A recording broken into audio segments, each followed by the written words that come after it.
دوستان عزیز سلام، امیدوارم که حال همه‌تون خوب باشه. اولین ویدیویی هسته که به صورت مستقیم باهاتون صحبت میکنم. اول گفتم یه سلام عرض کنم خدمت همه شما عزیزان، انشالله که حالتون خوب باشه و خوش و خرم باشید هر جایی که هستین. و دوم اینکه میخواستم به اطلاع عزیزان برسانم که از این به بعد قرارم در پیج و در کانال خودم بحث آشپزی رو با شما عزیزان ادامه بدم. دلیل این که ما خواستم محتوای اصلی پیج رو تغییر بدم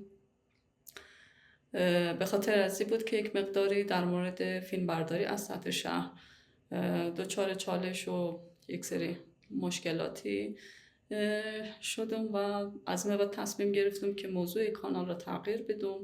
البته در بخش شورت ویدیوهای از سطح شهر برای شما عزیزان قرار میدم، انشاءالله که خوشتان بیاد. منتها از این بعد در بخش ویدیوهای اصلی با هم دیگه بحث آشپزی را پیش میبریم.